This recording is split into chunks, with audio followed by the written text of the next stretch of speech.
بس كده ممكن تعلي صوتك وتقولي لنا ايه اللي حصل؟ اللي حصل يوم الحد كنت عازماها وجات قبل المغرب بما فيش، ولا اتكلمت غير هي كل حاجة واحدة اللي قالتها لي: ياما ما جيتيش ليا ليه؟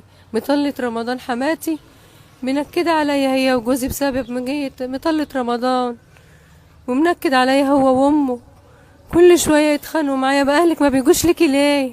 أهلك رموكي ليه؟ حد بيرمي ضناه؟ حد بيرمي نور عينه؟ انتوا شفتوا المسافة فين؟ اروح كل اسبوع ازاي؟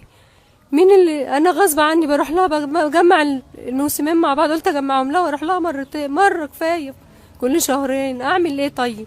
جوزي بلا ارزاقي تقوم يعمل في بنتي كده، يقتلها ليه؟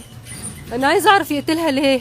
عشان ما الموسم بتاع رمضان مطلة رمضان كنت قلت له انا كنت جبت لك، يعني كنت هو وديت فعلا لك. عشان شويه يميش، اه شويه يميش والله عشان ما بروح لهاش وما بدلهاش مواسم.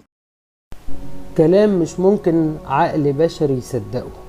مفيش حد يعمل كده غير إنسان مختل فاقد الإدراك.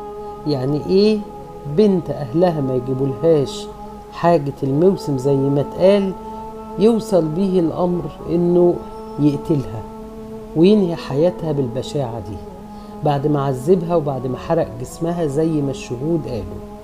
حسبنا الله ونعم الوكيل في كل بني آدم بتسوله نفسه إنه يعمل كده، علشان هي غلبانة، علشان هي أهلها ضعفة، علشان ما قدروش يجيبولك اللي انت عايزه، تقضي على حياة واحدة لسه في مقتبل عمرها، لسه بتقول يا هادي في حياتها الزوجية. حسبنا الله ونعم الوكيل. الناس جرالها ايه؟ واحد متجوز بقاله أقل من شهرين 3 يتخلص من مراته البنت اللي هي عندها 20 ولا 21 سنة بالبشاعة دي، بالصورة البشعة دي، لمجرد ان اهل مراته ما جابوش له اليميش بتاع رمضان. هي الروح البشرية بقت رخيصة للدرجة دي؟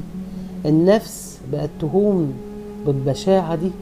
إنا لله وإنا إليه راجعون.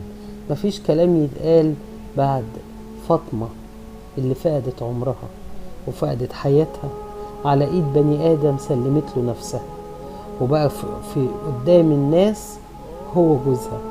إنا لله وإنا إليه راجعون.